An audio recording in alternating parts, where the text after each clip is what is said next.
Bismillahirrahmanirrahim. Nabi dan para sahabat belajar La ilaha illallah baru setelah 13 tahun di Madinah muncul ayat-ayat syariat. Syariat umroh, syariat haji, syariat puasa, syariat tilawah, syariat hijab. Sehingga ketika ayat hijab turun, perempuan-perempuan yang sudah belajar La ilaha illallah selama beberapa tahun tidak lagi sulit untuk menerapkannya. Begitu ayat hijab turun dibacakan oleh Nabi di dalam masjid, semua sahabat-sahabat mendengar itu dengan sangat perhatian. Lalu mereka semuanya pamitan, ya Rasulullah kami ingin pulang. Ngapain pulang? Mau ngasih tahu ke istri-istri kami supaya berhijab. Emang kamu punya istri? Oh iya ya, enggak. Ada yang jomblo berharap punya istri, terus ngasih tahu ke siapa yang jomblo-jomblo? Itulah kasihannya ya. Enggak bisa ngasih tahu ke kakaknya, adeknya, apalah siapalah, mantannya mungkin. Pulang ngasih tahu ke istri-istri mereka, saudari-saudari mereka, putri-putri mereka, dan perempuan yang mendengar ayat ini dibacakan langsung menutup kepala mereka dengan benda apapun yang ada di tangannya. Mau jemuran, mau baskom, mau apa, pokoknya pegang apa, tutup langsung. Hijab. Kenapa? Ini perintah Allah. Gak mungkin Allah memerintahkan kita sesuatu kecuali ada kebaikan di dalamnya. Itu aja pertimbangannya. La ilaha illallah. Bukan kenapa? Kan lebih nyaman gak pakai hijab. Kan ini, kan itu. Enggak. Satu aja alasannya. Alasan la ilaha illallah. Kalau ini perintah Allah, sami'na wa ata'na. Itu dampak dari la ilaha illallah. Dikasih perintah sesulit apapun, termasuk Zainab dengan Zaid bin Harisah. Pernah kan baca kisah Zainab di surat Al-Ahzab? Mungkin kapan-kapan kita bahas itu. Efek dari la ilaha illallah. Tiba-tiba Nabi datang kepada Zainab. Sebetulnya Zainab ini ada hati kepada Nabi Muhammad. Siapa sih yang gak punya hati untuk Rasulullah ya? Semua cewek juga pasti mengidam-idamkan pengen jadi istri Nabi. Karena otomatis istri Nabi itu adalah dijamin surga. Siapa yang gak pengen jadi istri Nabi? Di surga nanti punya rumah, satu rumah dengan Nabi. Kan keren banget. Kita bisa jadi tetangga Nabi aja di surga udah keren banget. Apalagi serumah dengan Nabi. Semua cewek juga pengen jadi istri Nabi, termasuk Zainab. Dan itu hal yang wajar.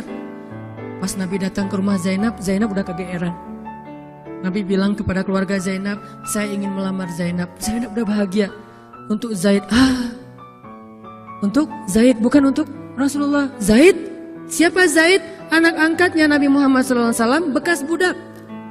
Mirip-mirip dengan Julaibib. Julaibib itu edisi Madinah, Zaid itu edisi Mekah. Ada dua cowok jomblo yang sama-sama pernah diuji dengan masalah jodoh. Zaid edisi Makkiyah, Julaibib edisi Madaniyah. Dua-duanya jomblo. Dua-duanya orang biasa, gak punya daya tarik. Followersnya gak ada, 0. Bukan selebgram sama sekali. Kata Rasulullah, aku melamar Zainab untuk putraku Zaid bin Harithah, anak angkatnya Nabi. Zainab menjawab apa? Ya Rasulullah, saya gak cinta sama Zaid. Jawaban yang sangat wajar kan? Dan jawaban yang paling sering kita dengar sekarang kan? Maaf ya, aku gak ada perasaan, kita jadi adik kakak aja. Itu kan standar ya? Standar banget lah kayak gitu-gitu. Maaf ya, kita jadi temenan aja. Maaf ya, aku gak ada perasaan apa-apa selama ini. Maaf ya, dan segala macam. Dengan bahasa-bahasa halus tapi nolak intinya. Kenapa gak bilang aja, udah gak usah kesini lagi? Kan jelas ya. Ini dengan bahasa, ya Rasulullah, aku tidak cinta kepada Zaid. Karena cinta juga pertimbangan yang penting. Dan Nabi juga tidak mengizinkan kita menikahkan putri kita dengan seseorang yang putri kita tidak berkenan dengannya. Tetap harus ditanya, ya Rasulullah, saya tidak cinta dengan Zaid. Turun ayat. Katakan kepada orang-orang yang beriman, laki-laki dan perempuan, kalau Allah sudah memerintahkan sesuatu, tidak ada kalimat yang keluar dari lisan mereka kecuali sami'na wa ata'na. Nabi bacakan ayat ini kepada Zainab. Zainab mendengar, ya Rasulullah, Allah yang menyuruh ini. Ya kata Rasulullah, sami'na wa ata'na. Kebayang gak tuh? Efek dari apa? La ilaha illallah. Jadi la ilaha illallah itu bukan cuma kalimat zikir, bukan cuma kalimat doktrin ideologi, bukan cuma masalah teologi secara teoritis, bukan. Ini dampaknya kepada akhlak, dampaknya kepada ibadah, dampaknya kepada banyak pilihan hidup dari la ilaha illallah. Orang kalau nggak baik la ilaha illallah pasti susah memilih pilihan-pilihan dalam hidupnya. Kalau tidak baik la ilaha illallah pasti susah untuk berperangai, sabar, memaafkan. Itu semuanya ada hubungannya dengan la ilaha illallah. Sama kayak Abu Bakar, ketika dia sakit hati kepada orang yang memfitnah anaknya, Dia cari tahu siapa orang yang pertama menyebar hoax tentang Aisyah. Ketahuan, dilaporin, diperkarakan sama Abu Bakar. Tiba-tiba turun ayat dari Allah. Janganlah orang yang memiliki kelebihan harta di antara kalian bersumpah untuk tidak lagi membantu saudaranya gara-gara sakit hati. Hendaklah dia berlapang dada dan memaafkan. Itu perintah Allah. Berlapang dada dan memaafkan. Terus konsekuensinya apa? Balasan janji Allah apa? Ala tuhibbuna ayyaghfirallahu lakum? Tidakkah kamu suka jika Allah memaafkan juga kesalahan-kesalahan kamu? Jadi deal-dealannya dengan Allah, bukan dengan makhluk. Enak aja saya maafin dia, untung di dia, rugi di saya. Enggak. Kalau kita transaksinya dengan makhluk, kita rugi. Tapi kalau kita transaksinya dengan Allah, kita untung. Libatkan Allah dalam urusan kita. Dan ini gak mungkin kita lakukan kalau gak baik. La ilaha illallahnya. Allah nawarin kepada Abu Bakar. Ala tuhibbuna ayyaghfirallahu lakum? Tadinya Abu Bakar kesel banget sama tuh cowok. Terus turun ayat ini, wal ya'fu wal yasfahu. Hendaklah dia memaafkan dan berlapang dada. Abu Bakar berat. Tiba-tiba Allah katakan, ala tuhibbuna ayyaghfirallahu lakum? Bala ya Rob. Kata Abu Bakar, tentu ya Allah kalau gitu saya akan maafkan. Demi supaya Allah memaafkan kesalahan saya. La ilaha illallah. Zainab, sami'na wa ata'na. Ya udah saya terima Zaid ya Rasulullah. Alhamdulillah. Datang Nabi ke Zaid. Zaid, mau gak nikah sama Zainab? Sebetulnya mau banget, tapi gak pede. Zaid takut Zainab nanti jadi terpaksa menikah dengan Zaid, jadi gak nyaman. Zaid juga gak mau menyulitkan Zainab. Ya Rasulullah, saya gak pantas untuk Zainab. Kata Zaid. Dibacakan lagi ayat ini. Ya Zaid, ini perintah Allah. Oh gitu ya Rasulullah. Sami'na wa ata'na. Buat Zaid sih gampang lah ya. Udah ada legalisasi ini dari Allah. Kalau gitu, ini bukan saya ya Rasulullah yang mau ya. Allah kan yang nyuruh. Nah, saya emang gak mau maksa gitu ya. Tapi kalau Allah yang nyuruh, ya udah apalagi saya gak punya pilihan dong gitu. Padahal Zainab siapa sih yang gak mau cowok sama Zainab? Nikahlah Zainab dengan Zaid. Dan yang menjadi semacam khutbah nikahnya adalah Rasulullah SAW. Kebayang gak Zainab tuh punya hati ke Rasul, tapi Rasul yang mengkhutbahi nikah Zainab dengan orang yang Zainab gak cintai. Kebayang gak perasaan Zainab tuh? Ketika akad nikah, Nabi jadi saksi. Saya terima kata Zaid nikahnya Zainab binti Jahsy dan segala macam. Zainab kebayang gak ada Nabi di situ? Lalu setelah selesai akad nikah ditanya kepada Nabi, sah ya Rasulullah? Sah. Dan Nabi juga gak mau mempersulit. Gak sah. Kenapa? Harusnya sama saya. Enggak. Nabi orangnya fair. Nabi orangnya bijaksana. Orangnya dewasa. Gak kayak kita. Kita tuh bahaya banget jadi saksi kalau jadi mantan. Pasti gak sah. Dan Nabi gak gitu. Sah langsung di kali pertama. Kebayang Nabi memberi nasihat kepada Zainab, nasihat kepada Zaid. Zainab, aduh kenapa bukan Nabi, kenapa Zaid? Tapi apa? La ilaha illallah. Allah gak nyuruh sesuatu kecuali ada kebaikan di dalamnya. Percaya banget. Itu la ilaha illallah. Udah percaya banget. Zainab yakin, ini perintah Allah, ya sudah saya lakukan. Walaupun bukan dengan Nabi, padahal saya pengennya dengan Nabi. Kebayang gak sih pengen sama seseorang yang kita cintai banget, malah orang itu yang menjodohkan kita dengan orang yang kita gak pernah kebayangin. Amit-amit. Jangan dia ya Allah, jangan dia, dia. Kan berat tuh. Yang saya sering cerita, jangan saya. Pokoknya jangan Hanan, Hanan. Kenapa kok begitu? Karena dia bilang jangan saya bilang yang dia ya Allah. Akhirnya kita adu-aduan doa. Ya Ustadz, masa dilawan ya? Doanya lebih panjang, lebih sujudnya apa segala macam. Akhirnya jadi. Gak kebayang tuh buat Zainab. Kalau Zaid sih mungkin kebayang lah ya.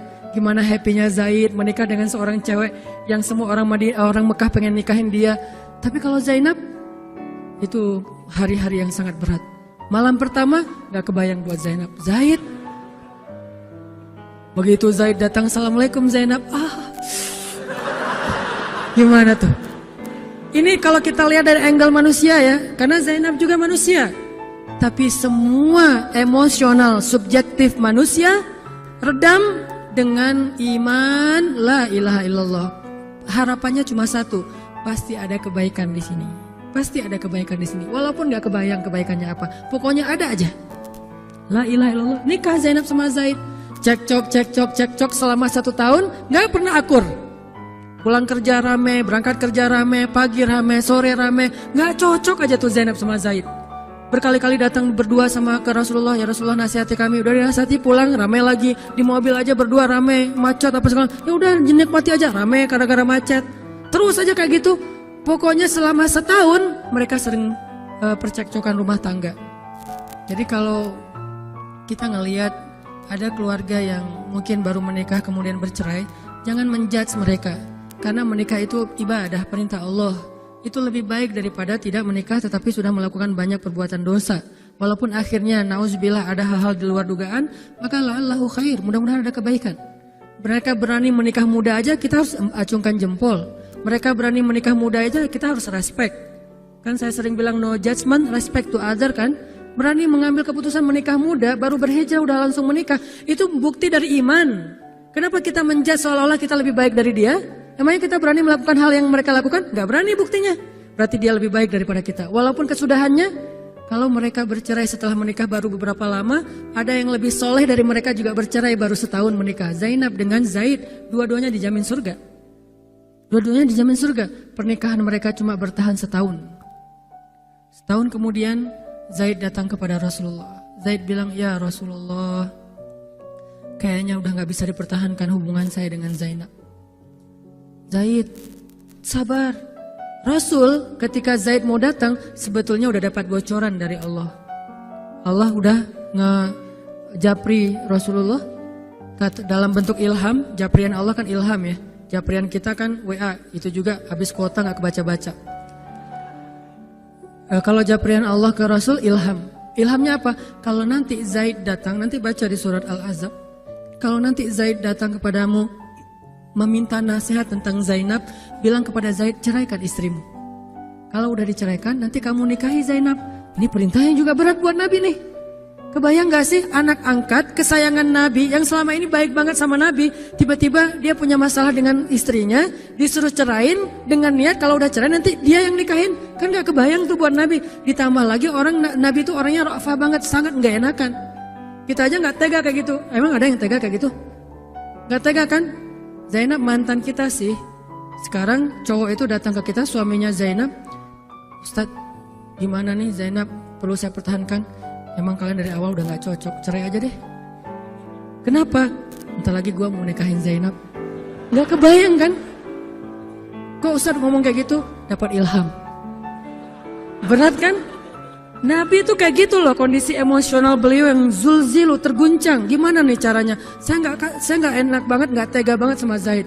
Kebayang wajah Zaid polos gitu. Ya Rasul gimana nih? Aduh, mau dibilangin ceraikan aja nggak tega. Mau dibilang pertahan tapi Nabi bilang suruh cerai, Allah suruh ceraikan. Akhirnya Nabi memilih emosionalnya, bukan perintah Allah. Wahai Zaid, tahan istrimu, jangan ceraikan. Padahal kata Allah suruh ceraikan. Lihat beratnya Nabi waktu itu. Akhirnya Zaid pulang, gitu ya Rasul. Ya pulanglah Zaid, Nabi gak enak banget sama Allah.